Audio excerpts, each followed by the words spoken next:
Testing, testing.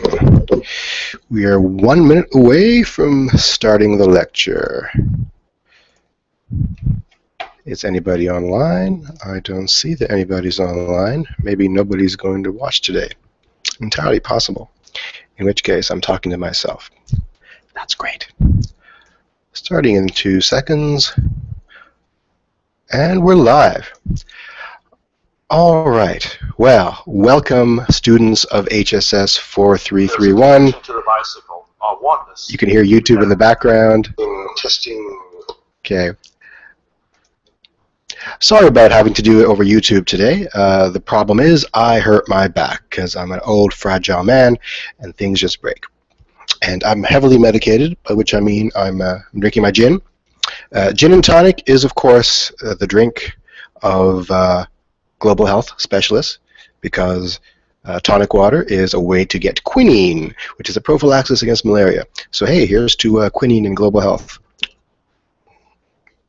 Very nice. I'm quite disappointed that there are no viewers online that I can see right now. So I guess I'm just talking to myself. Okay, then so be it. Today's lecture is on medical tourism, specifically on medical reproductive tourism, which is the kind of research that I do. And look, we have 2 viewers now. Hey, 2 viewers. Welcome on board. While I set that up, it's very important that I do my traditional effects, and that usually means giving myself a little bit of a hairdo, because I love Google Effects. All right. While I wait for the effects to load, let's do the devil horns. That's most appropriate for me. Because I'm doing this live, and because the public can view this lecture as well as it's happening, I ask that if you want to ask questions, please tweet me at this Twitter handle, @Dionandon. If you haven't got Twitter, now's your chance to get Twitter. And if you really don't want to get Twitter, then ask a friend to ask a question for you, or ask me a question next time in class, which hopefully will be on Wednesday. But if not, tweet me, please. All right, so let me just now switch over to our screen sharing screen. So I'm about to share my screen with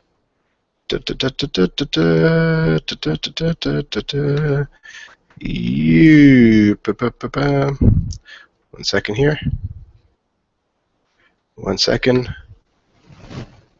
1 second. Okay. So right about now, you should be seeing the first slide in the presentation, which is on medical and reproductive tourism. It's still loading, so it may take a second. There we go. I love it when a plan comes together and technology actually works. So again, sometimes this technology is wonky, depending upon my internet connection.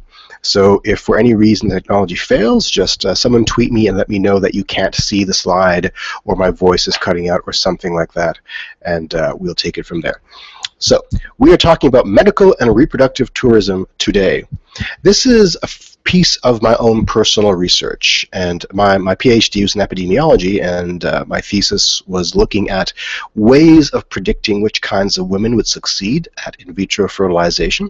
And then some years later, I became the chief scientific advisor to a federal agency called Assisted Human Reproduction Canada, which was tasked with managing Canadian assisted reproductive technologies.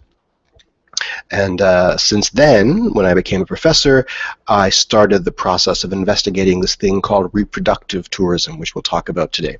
It's part of this larger phenomenon called medical tourism. And we'll define what medical tourism is briefly, but as I mentioned, I'm going to focus on the reproductive angle of medical tourism.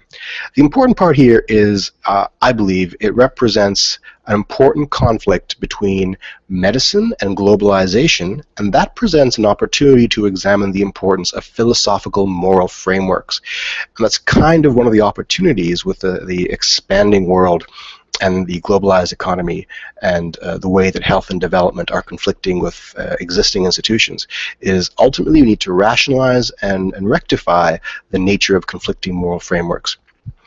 So Because I used to be a federal advisor, I think it's important that I give a little bit of a disclaimer to say that nothing I say in any way should be considered to be the opinion of the federal government of Canada. I think that goes without saying, but I said it anyway. Medical tourism. What is medical tourism? Medical tourism is one of two things. It's either the act of clinical professionals going abroad to do some kind of clinical work, when in reality they're gawking tourists, or the act of people going abroad or crossing borders of some kind to seek medical care. We're going to talk about the second kind today. The first kind we're going to reserve for our lecture on global health ethics. But I want you to be aware that the first kind exists. The first kind is really implicit in any kind of international health project. In many ways, it's a kind of neo-imperialism. We talked about colonialism in this class. International health and development can be considered a kind of colonialism if it's done unethically, and the first kind of medical tourism is often considered to be that kind of neo-colonialism. We have to ask, who's it really benefit? And another word for it is sometimes called cowboy global health or cowboy global medicine. And one of the issues surrounding that is it's not a sustainable way of going about doing good work around the world. But we're going to focus on the second type today. The second type of medical tourism, again, is when people cross borders to seek medical care. It is growing in popularity, no question. It introduces a new set of ethical issues when the people traveling are wealthy, i.e. from high-income countries, and they're going to low-income countries to seek care from low-income individuals. So the idea of exploitation suddenly comes into play.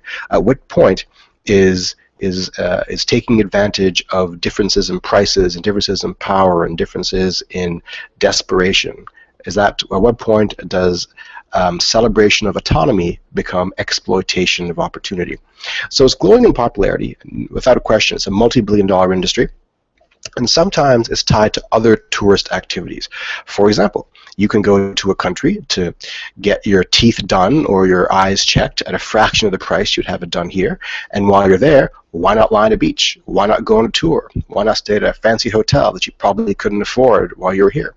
So again, medical care is conflated with tourism activities. And the negative downstream effects of medical tourism may not be immediately obvious.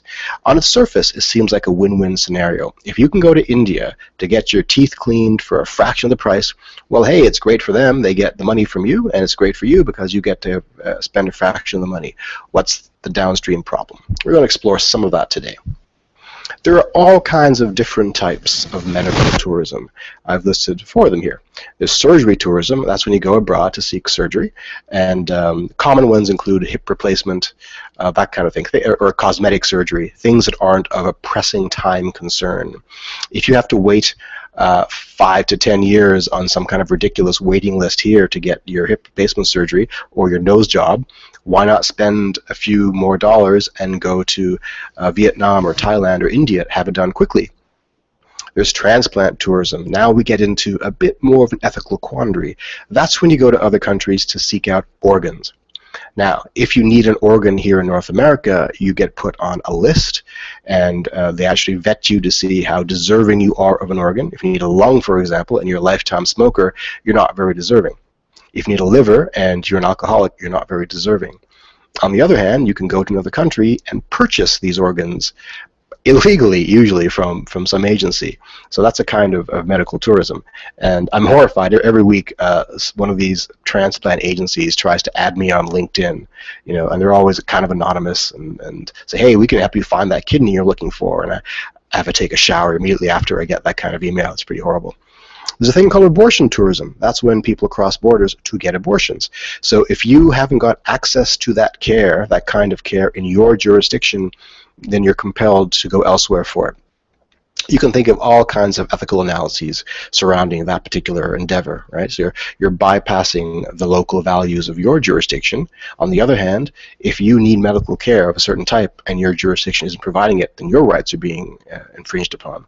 So it requires a fair amount of analysis to tease out the issues here. And reproductive tourism is what we're going to talk about today. So reproductive tourism is when you travel across an international border to seek assisted reproductive technologies. It's not when you're going abroad to get impregnated by your boyfriend who lives in Sweden or something like that.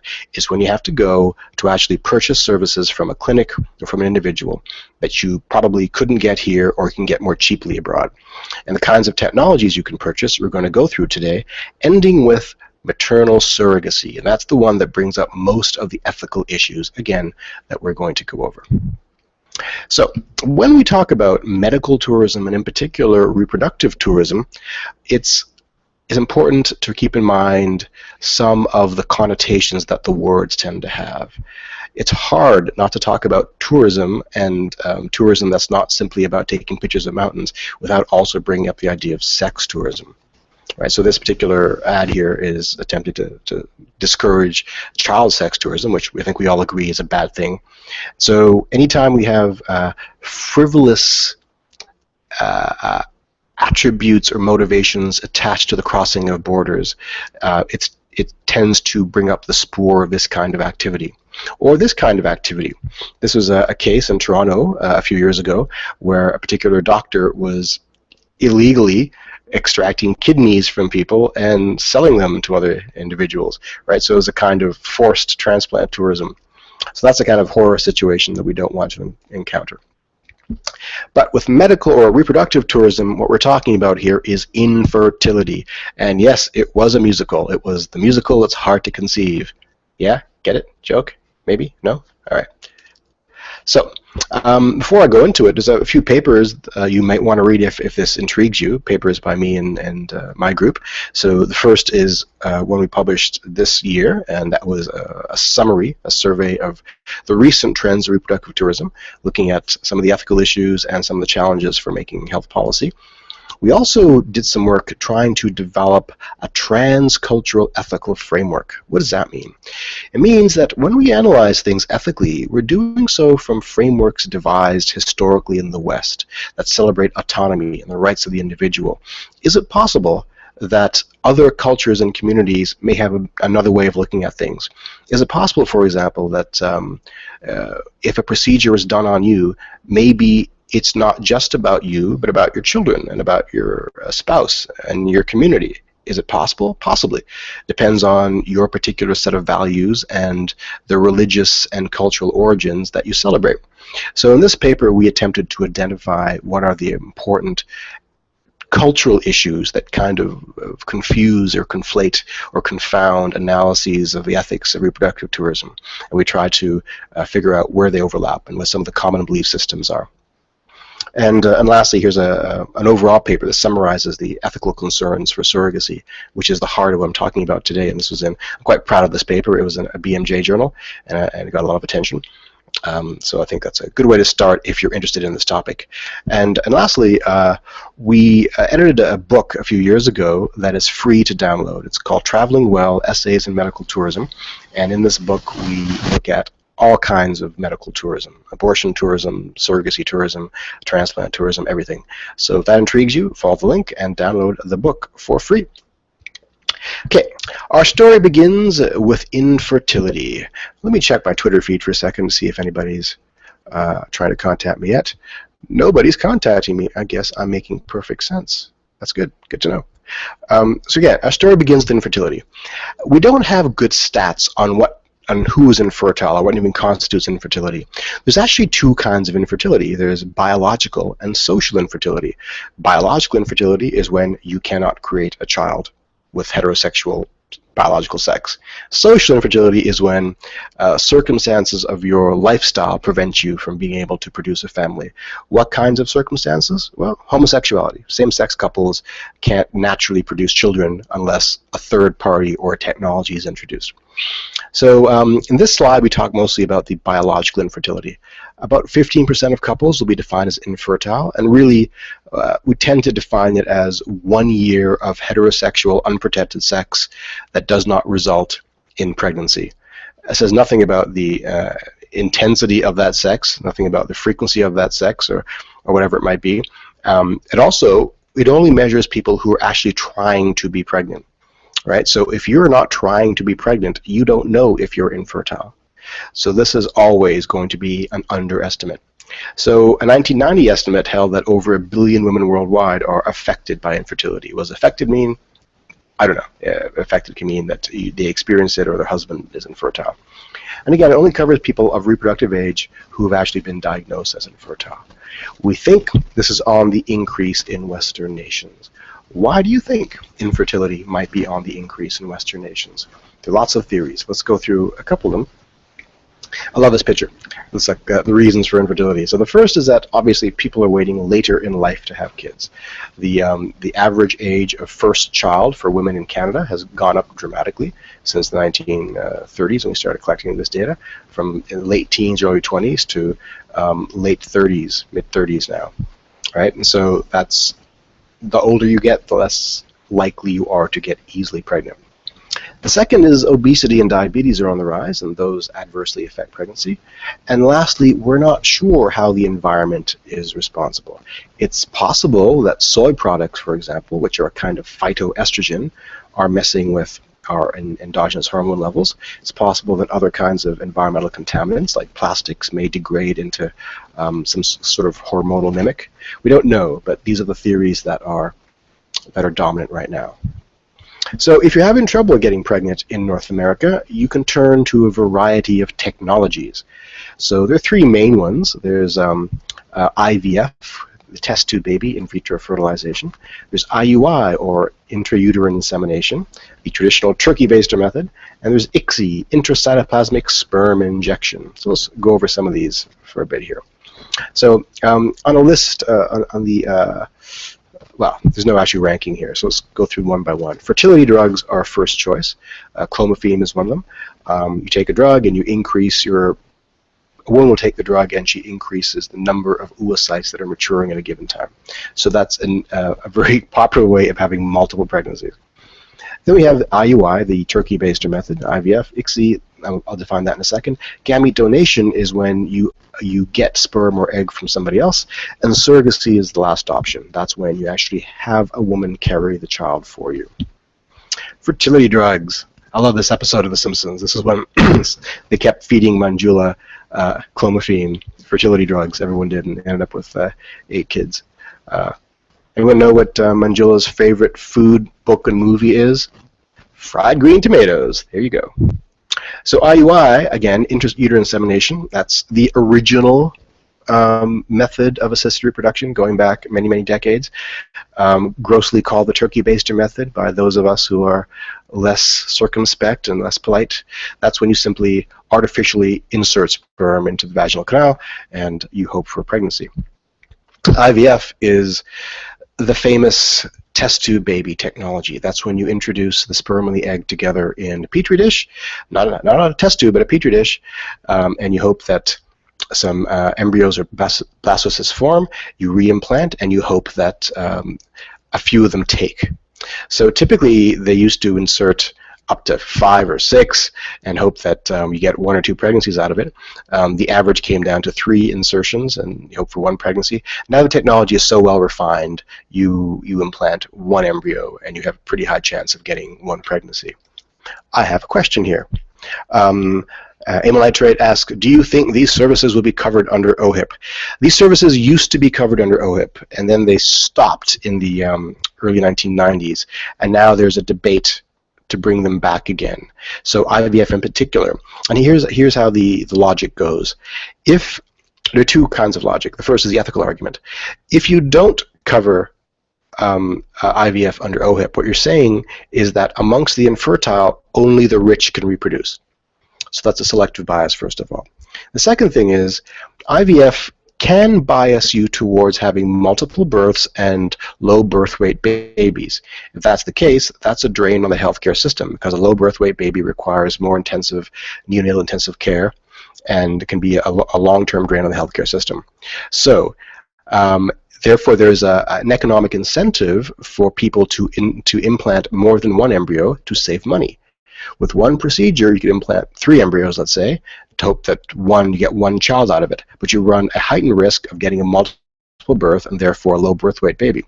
On the other hand, if you insert 1 embryo, you're guaranteed to have a maximum of 1 pregnancy or 1 fetus, with the exception, of course, of split fetuses. So if if the government agrees to fund a single embryo transfer, then the government can that way lower the chances of overall low birth weight baby increase in prevalence. If that makes any sense. Okay, good question. Thank you. So sperm, so 1 second, let me go ahead for a second here. Okay, there's a technology that I haven't talked about called ICSI, intracytoplasmic sperm injection. That's when you use a pipette to grab a sperm and you sort of force it into the egg and you sort of compel fertilization that way. And I love telling the story because history does not recall the name of the technician who discovered this. The technician was picking up a sperm and sort of massaging the outside of an egg and kind of slipped and poked it through and forced fertilization. No one knew that was possible until he did it. History does not remember his name, but they do remember the name of his boss. His boss was Andre van Sturdheim. So Andre van Sturdheim is given the honor of inventing ICSI. Now it's almost all IVF is done with ICSI. Now think about that for a second. It means that even if you have low quality sperm, you can usually force a fertilization. So you can get an embryo usually out of low quality sperm. Does that bypass natural selection? Was that embryo supposed to have been formed? I don't know. It's an ethical question and possibly a biological question, but the long-term outcome data is a bit unclear as to whether or not embryos formed from ICSI are in some way disadvantaged. It's something to consider, though. And there's probably people in this class who are listening to this right now who were formed via ICSI, but we don't know. And it doesn't matter. We're all fine, excellent people, and some of us have bad backs. So there's that. So there's also sperm donation. Sperm donation is relatively simple, as you may or may not know. It doesn't require a lot of assistance. You take matters into your own hand, as it were. Donors are often friends or family. We have anonymous donors. So in Canada, we have only altruistic donors are officially allowed to be solicited anonymously. We call them altruistic because they're not paid. It's illegal to pay for sperm in Canada now. So, but to fill the ranks, we can import sperm from the USA. So sperm banks in Canada, the ones that don't overtly say that they're advertising only Canadian sperm, are often importing sperm as well. But sperm is plentiful and cheap. Eggs, however, are rarer. So to get an egg donated, you have to do an invasive procedure, a laparoscopic procedure. It can be expensive, and it runs the risk of hurting you. So there's a possibility of impairing your fertility, or at the very least having some kind of scarring, but when extracting the eggs. And oftentimes you need to take drugs to increase your chances of maturation and so forth. As a result, eggs are expensive. And young women in their 20s who are fit and healthy can sell their eggs on the open market for thousands of dollars each. So if this appeals to you, well, opportunities are out there. In fact, the egg market is worth hundreds of millions, if not $1 billion worldwide. And you can go to egg donor websites run out of the USA, not Canada, that resemble dating sites. And you can look at, oh, Ingrid has a GPA of almost perfect, and she plays tennis, and she's blonde hair and blue-eyed, isn't she perfect? But I can't afford Ingrid. And I click on Ingrid's name, and it gives me Olga, and Olga's 35 years old and has 8 kids and a little rotund, but she's a known producer of children, so I buy Olga's egg instead.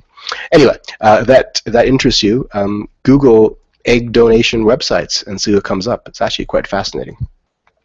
If I ever leave academia and want to be rich, I might go into the gamete donation business and, do it that way. So that leads us to the last kind of technology or service, and that's surrogacy. And surrogacy is when a woman agrees to carry a baby for you.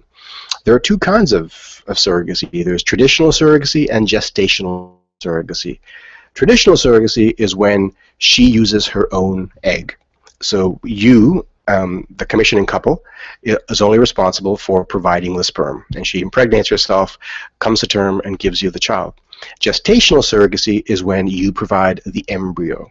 So via IVF, you create the embryo, and she's impregnated with your embryo. So there would be no genetic relationship between the surrogate and the child, unless, of course, the surrogate is related to the parents. So this technology now allows people who are unrelated to the baby to have children. And if you stop and think about this, this is a transformative moment in human history. All throughout human history, so much of our history and government, even in kingships and so forth, is based upon the assumption that you may not know who your father is, but you always know who your mother is. The woman who you came out of is your mother. That's no longer the case. Now we have to redefine motherhood, and the world just got pretty complicated. So there's a case in Quebec not so long ago in which the very first birth certificate was issued with 3 parents: mother, father, surrogate mother. It's possible to have a birth certificate with 5 parents: mother, father, surrogate mother, sperm donor, and egg donor. So what does that mean? It means now that different kinds of people now have jurisdiction over this child. If this child crosses the border into the USA from Quebec with the surrogate mother who is the parent, will the Americans recognize that guardianship? It's complicated, but you start to get a sense of why this is so interesting and confusing, and why it opens up so many doors to interesting policy and ethics conversations. Now, if you can't afford the services in your country, or the services in your country are illegal, or the wait lists in your country are too long, what do? You go abroad. Now, what's illegal in your country? In Canada, we have something called the Assisted Human Reproduction Act, which came about in 2004. And it said a lot of things were illegal. Among the things that are illegal is paying for sperm, paying for eggs, and paying for surrogacy services.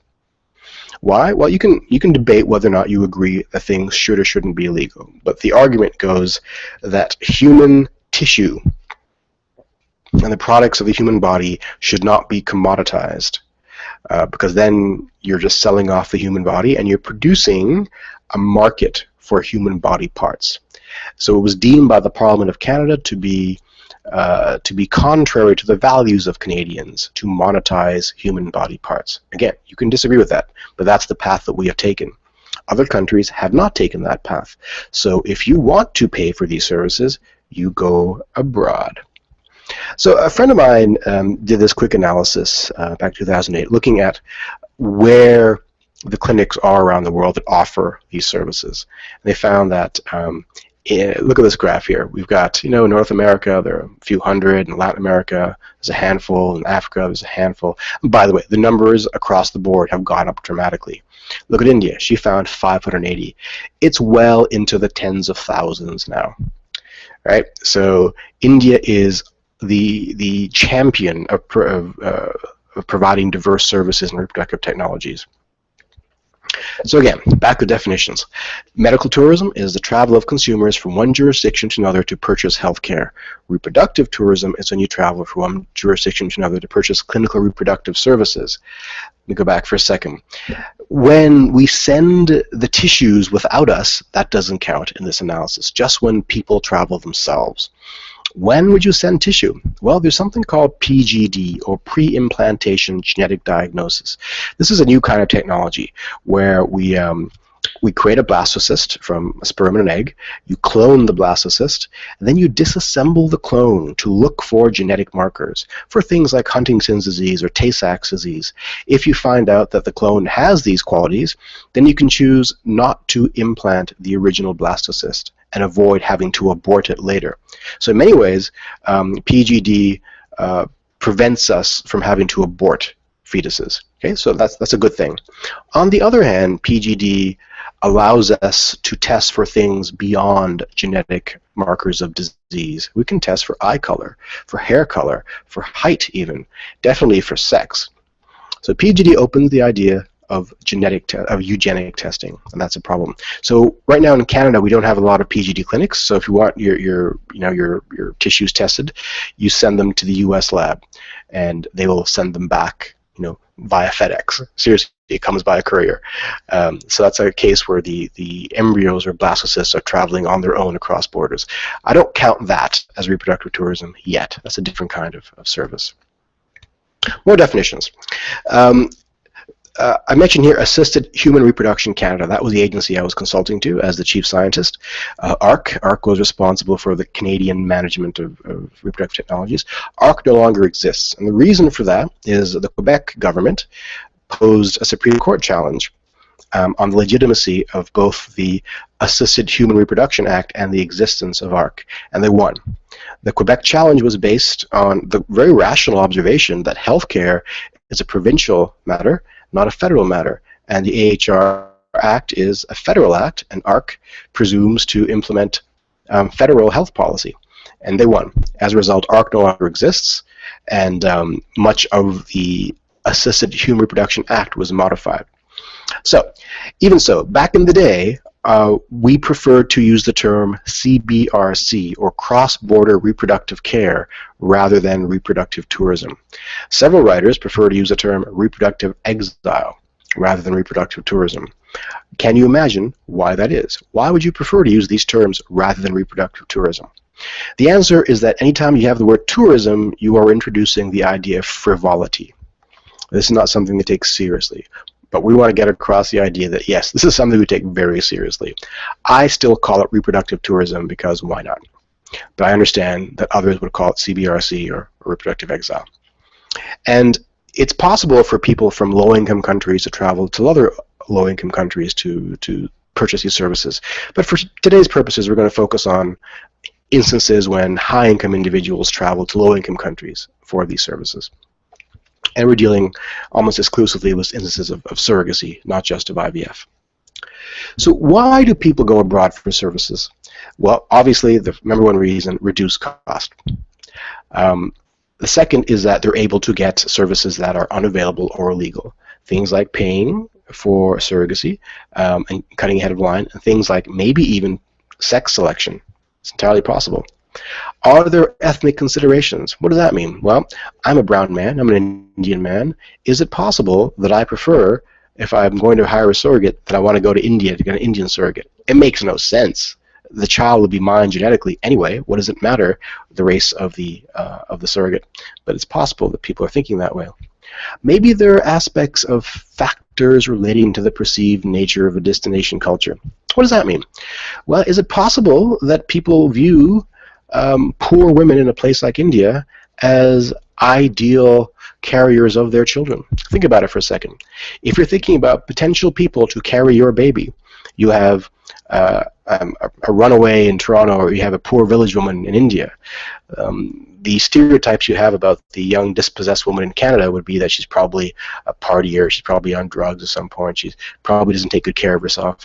Whereas the Indian woman, you're probably assuming she doesn't go party at night, she probably has a fairly quiet life and a very not dangerous life beyond the fact that she's impoverished. So these are the assumptions that people might make about the nature of these women. Why India in particular? Because India is the mecca, if I can use that term, of reproductive services around the world. Even though the USA might currently offer more services in terms of monetary transactions, India is quickly catching up and probably has passed them already. Well, India has an advantageous currency exchange. Things are cheaper there. There are a high number of high-quality, Western-trained, English-speaking doctors, because every Indian mother wants their son to be a doctor and their daughter. There's a cooperative state. What does that mean? It means that the Indian government encourages medical tourism in general and reproductive tourism specifically. So they actually sponsored an international junket not so long ago, and they stopped in Toronto to have a 2-day fair where India showed off all their medical tourism services, including reproductive tourism, and this was paid for by the Indian government. So if you're going to do this, it's great if your government supports you. There's an established medical tourism infrastructure. So as I mentioned, transplant tourism, eye care tourism, dentistry tourism is already a huge business in India. It's not that difficult to slap on a new kind of tourism because the infrastructure already exists. The travel agents already exist. The hotels are already there. They know that someone's going to come, they want to go to the clinic, then they want to go tour the beach and see the local temple and things like that. It's easy to plug in a new kind of service if the infrastructure and tradition already exists. As I mentioned, there is also a perception of Indian women that may be problematic or encouraging. Here's a case study. A British couple in 2006 spent £60,000 on IVF in the UK without success, so they went to India and paid $3,000 for a surrogate mother. So obviously it's cheaper. There are some other important cases. I haven't got them on slides here, but you might want to know about them. There's a famous case. Well, the Indian surrogacy industry began when a mother decided to carry the children of her daughter. So essentially she carried her own grandchildren. And that's, technologically, it's not difficult, but it's a tough thing for people to wrap their minds around. And once it became clear that it's possible, suddenly the industry grew out of it. There's a famous case of a Japanese couple rather, who commissioned an Indian surrogate to have a child, and while they're waiting for the child to be born, they got divorced. Now, under Indian law, a single man cannot adopt a child. So the child suddenly was stateless. What happens to this child that was commissioned and now cannot be adopted? A solution was found. The Supreme Court stepped in and found a solution. Other famous cases recently, in Thailand, there was an Australian couple that commissioned a surrogate mother in Thailand. They created 2 children. The second had intellectual impairments, and so the couple didn't want the second child. Now, the complicating factor there is that they had asked the surrogate mother to abort that second child, and she refused, based upon her religious beliefs. Now, ethically, it creates a conundrum. They have asked her to abort, as is their right under the surrogacy contract. She has refused, as is her right as a woman who has autonomy over her body. Now, the baby that's born, who does it belong to? They didn't want it, they left it with her, and she struggles to care for it. It further turned out that the Australian man has a history as a registered sex offender and would not have been allowed to pursue this in Australia. So this introduced a whole host of complicating factors, resulting in Thailand stopping its surrogacy services for foreigners altogether. They decided it's not worth it. It's just too complicated, and it creates far too many opportunities for abuse and to create children that are dispossessed and disenfranchised. Okay, now that having been said, let's go a little further. Let's look at this. This is a very famous image of the Akanksha clinic in a place called Anand in India. And this particular woman, Dr. Patel, is the face of surrogacy tourism in many places. I think she was on Oprah at one point. A Western woman visits this clinic every single day looking for a surrogate, and the surrogates are behind her there. And when they get pregnant, they're sequestered off, and we don't know how they're treated or anything like that, but they come back with a baby, everything's fine, and they're paid their money and go off. So that's a famous image. I usually ask people to say, what does that image say to you? What sort of lesson or nuance or sentiment does that image produce for you? Then we revisit this image later on to see if you still agree that's the case. So from an international health and development perspective, can you see what the issues might be? Those 2 case studies I talked about with the Japanese baby and the Thai baby, those are interesting, are they not? There are case studies in the U.S. that are equally as interesting. So under several U.S. state laws, they don't recognize surrogacy. So if a baby comes out of you, it's your baby whether you like it or not, regardless of if you don't want it and want to give it to the commissioning couple. So is that state law? Is that behind the times?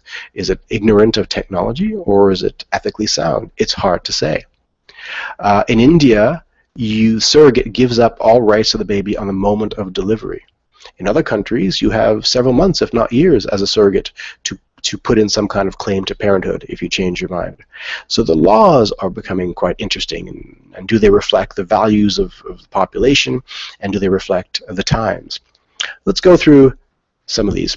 So there are 2 categories of ethical concern you might want to consider. The first is protection for the people going abroad to seek these services, and the second is protection for the people in the countries, in particular the surrogate mothers.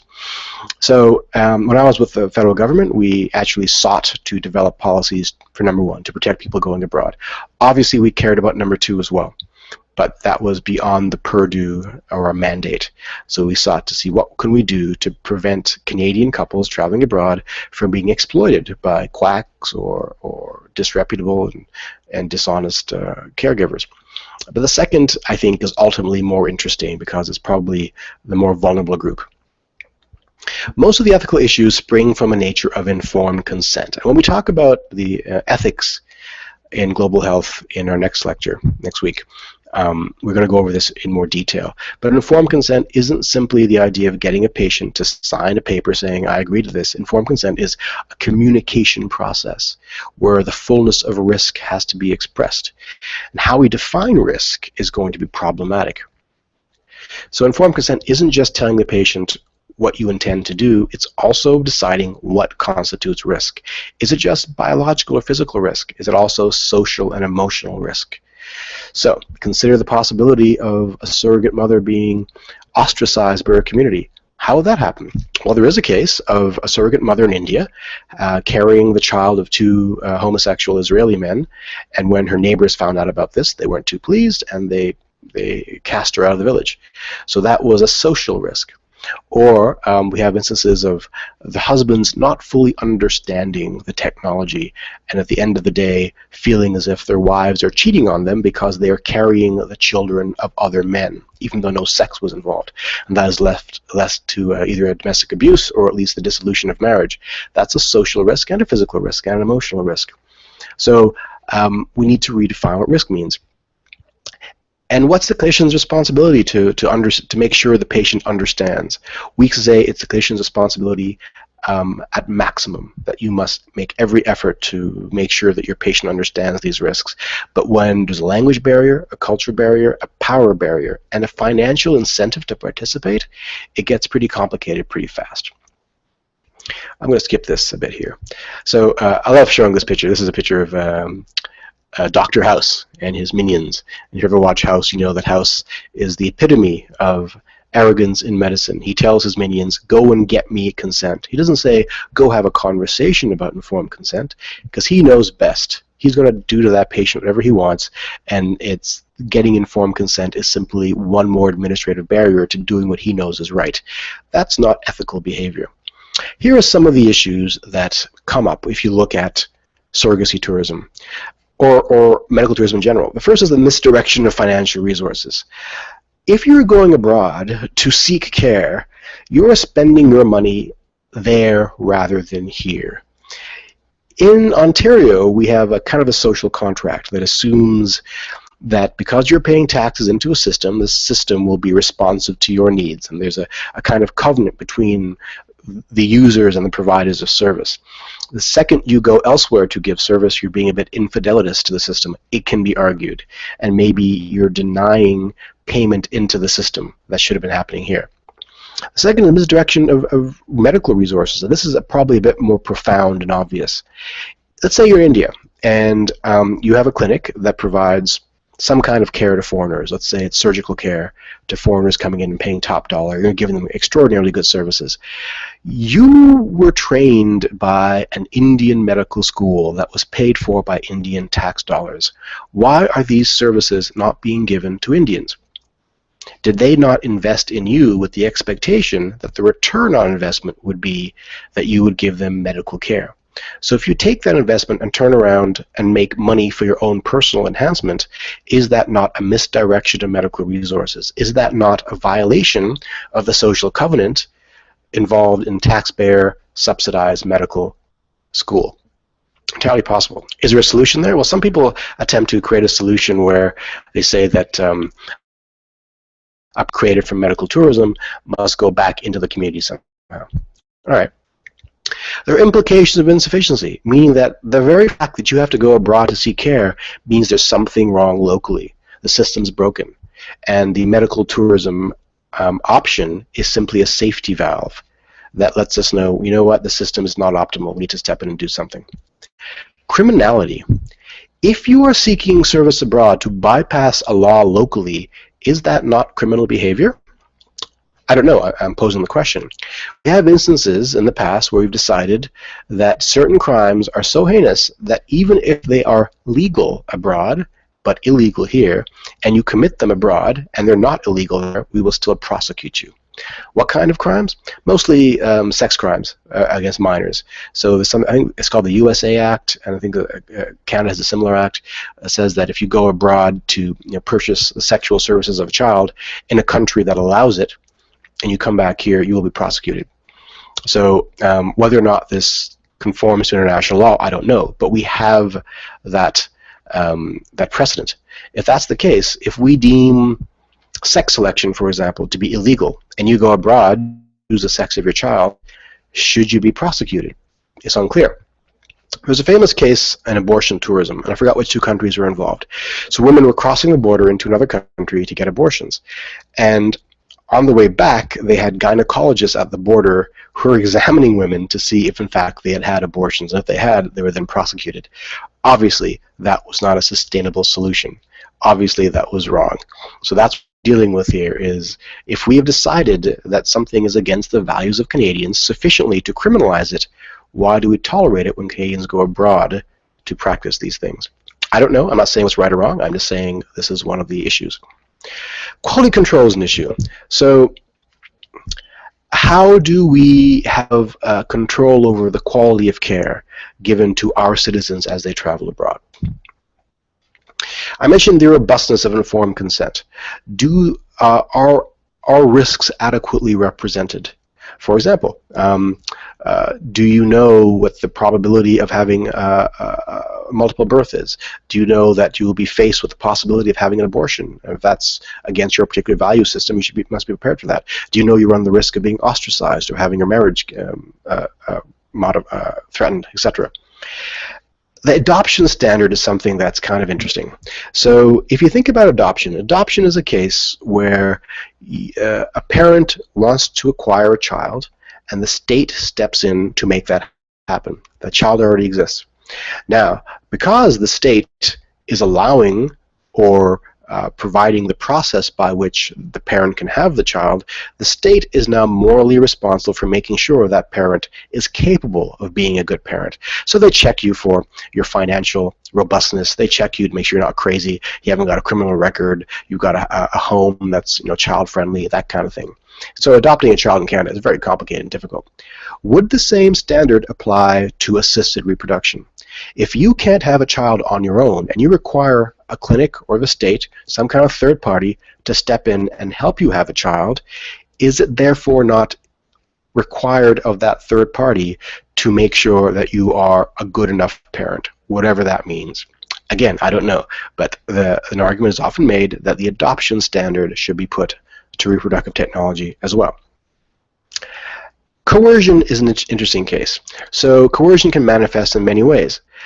Is it possible that someone traveling abroad to get pregnant or to purchase reproductive services is being coerced by their spouse or by their larger family? Is it possible that a surrogate mother is being coerced by her husband or by her family because they really need the money, but she doesn't really want to do it? And to what extent is a clinician responsible for ascertaining the extent of coercion? Is it their responsibility? The violation of the country's moral paradigm is something that's complicated as well. And by that I mean, by introducing these technologies, are we forcing these countries to become more westernized at a pace that perhaps is not natural? I mentioned the case of these women having the child of two gay men. That's anathema to several of these hyper-conservative populations. But suddenly, that's a reality for them because the Western world requires that service. Is there something wrong with overlaying our moral infrastructure upon their conservative belief system? I don't know, but that's an issue. Then we have these are specific situations for surrogates. We talked about informed consent. Custody rights are interesting, because custody rights vary from country to country. To what extent is the industry affecting custody rights? I mentioned that in India, a surrogate gives up all rights to her child upon delivery. And by the way, only gestational surrogacy is allowed in India, not traditional surrogacy. Remember, gestational surrogacy is the type in which the surrogate is not genetically related to the child. This means that it's harder for her to have any sort of claim on the child. Ooh, I've got a question. The question is surrogacy strictly a transaction? What if someone wants kids and can't support them? I don't know what that means. Is surrogacy strictly a transaction? I think I need more clarity from that question. If someone wants kids and can't support them, right, I guess you're talking about the adoption standard here. Because currently we haven't got a vetting process for potential parents. This may happen. I mean, I know of cases where people have gone into debt to artificially create children, and they struggle financially afterwards. At the same time, we have people who have kids the natural way and struggle to support them. So that's, it's a big question. Right, so what I meant by the custody rights is, to what extent is the fact that India compels its surrogates to give up custody rights right away, is that driven by the industry needs more so than the values of its population? Let me skip down to the next page here because we have a lot of stuff to go through. Quality of care is interesting. Quality limits of care are kind of the same. So a surrogate's physical health is taken care of by the commissioning couple while she's pregnant. At the second she gives up the baby, when does all that care end? Does that new nutrition regimen end? Do all her vitamins end? Is she cast onto the street? There are some postpartum issues that need to be dealt with, postpartum depression, postpartum hemorrhaging, and so forth. It is unclear the extent to which her participation is valued beyond the delivery stage. So, is she simply a contractor whose relationship and responsibilities toward her end at the point of delivery of her product, or is she a human being that has that deserves some longer care? Remuneration, how well they paid. So as I mentioned, surrogacy in India is quite cheap. You can get a surrogate for $2,000 to $6,000, $2,000 to $8,000 perhaps. A surrogate in North America would cost about $70,000, so an enormous decrease in price. Is that fair? There's a movement called fair trade surrogacy that says that surrogates around the world should be paid the same. That means that a poor village woman in India who might see $5,000 as life-changing might get $70,000 and really change your life. That's hard to say. I mentioned abortion as a possibility. Abortion is an important part of reproductive technologies. Very often we will implant more than one embryo, and if several implant, we have to select some to reduce. By reduce, we mean abort. And the reason for that is multiple pregnancies are dangerous. Singleton pregnancies are preferred. And it's important that a surrogate be made aware of the fact that she may be part of an abortive process. We have the cost of complications. Adverse effects that may result, but whose responsibility is the cost? So if the surrogate is ill from the procedure, if she's damaged from the procedure, the cost of her medical care must now be adopted by the local system, no longer by the tourist. Or if the baby is unwanted, what happens then? Now, so far this has not been a reality, since everyone kind of, if you're spending all this money, you want the baby, with the exception of that Thailand case. And that's interesting, isn't it? So the Thailand case of the baby that was intellectually impaired and therefore unwanted created quite a kerfuffle. And I forgot what it ended up happening to the, I think it was a boy. But that has caused everyone to rethink the laws around foreign adoption through surrogacy. We need to consider as well ART as a disease vector. ART is assisted reproductive technologies. It's possible to spread disease by sperm and eggs, no question. Now you test for these things before you donate and before you get them from a clinic. Some things you don't test for. You don't test for Tay-Sachs disease or Huntington's disease or genetic markers that are kind of rare like that. So we do have some cases of clusters of Tay-Sachs disease in certain communities caused by sperm or egg donation. So this is kind of changing the epidemiology of certain diseases, and we have to be aware of that. And the definitions of parenthood. I mentioned that we now have cases of individuals with more than two parents on the birth certificates. We're going to have to redefine what parenthood means. It's fascinating, isn't it? I want to say something about the tension between medical ethics and business ethics, and to me this is the heart of the issue. Medical tourism arises from the collision between globalization and medical technology. Because we have the technology to offer some of these services easily, and because we have a globalized economy with rapid air travel, suddenly medicine and business have come together. Now, the problem here is that the two use different moral frameworks. Think about medical ethics for a second. In medical ethics, a doctor's responsibility is to the care of his or her patient. Ends there, period.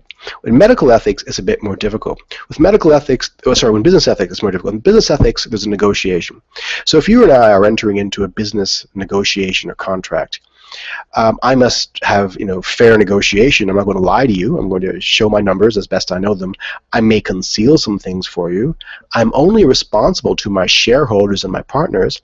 If you happen to be dispossessed or vulnerable in some way, maybe there's a factory fire and you've got to get rid of your stock and your prices drop, I'm going to take advantage of that drop in prices and maximize my profit. That's ethical under the business model. That's not ethical under the medical model. Now, here's an example of that. If a surrogate is desperately poor and therefore desperate to earn anything, under the business model, I can negotiate the price of her services down to something ridiculously low. Is that ethical? Under business ethics, it is. Under medical ethics or general human ethics, it might not be. I always like to bring in the example of prostitution. I'm a believer in the autonomy of the individual, of civil liberties. You can do with your body whatever you want. You can even sell it for sex if you want. It's none of my business. I'm a believer in that. However, if you are so desperately poor that your only other alternative to selling your body is to die of starvation, then suddenly I'm not celebrating your autonomy anymore. I am leveraging your desperation. I'm exploiting your vulnerability. That's when autonomy becomes exploitation, and it's important to know when that line is. So in the case of business versus medical ethics, consider the surrogacy relationship. I submit that in this relationship, the clinic is acting as a broker of some kind. The client is the purchaser, and the surrogate is a contractor. So whatever you negotiate beforehand in terms of prices and expectations, they are agreed to for the duration of the contract. You're stuck with it. That's a business model. It's not a medical model. Consider the possible conflict. If the doctor must now choose between the life of the baby and the life of the surrogate, you can probably imagine a medical scenario where that would be the case. They are financially compelled to choose the baby because that's who they're getting paid by the client. However, medical ethics would say you should try to save the surrogate because that's your patient. Who is the doctor responsible to? The client who pays the bills or the surrogate who's under their care? That's the conflict we need to resolve. I want to leave you with this slide here, and this is a statement from a marketing brochure from one of these clinics, and it's from an Indian surrogate mother. It says, "It's a miracle. I myself was wondering how I managed to deliver such a beautiful American, totally white baby. I couldn't believe it. I'm very happy." On its face, this looks like a celebration of autonomy. The Indian surrogate mother loves what she does. She's created a beautiful American baby. If you look at it more closely, a couple things pop out at it. First, when I show this to audiences, one of the first things they say is, "Oh, they're celebrating the whiteness. It's an expression of colonialism. She undervalues her brownness." Possibly. But the other thing that jumps out is she didn't understand how she was able to have a white baby. She didn't understand the technology or the fact that this baby is not genetically hers.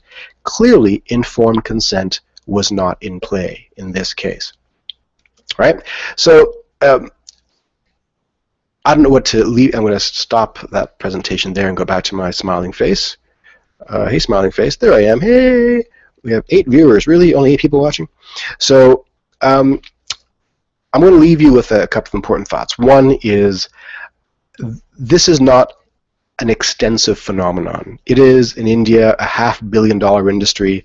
We're looking at maybe 10,000 foreign surrogates in India every year. There are several thousand clinics offering services.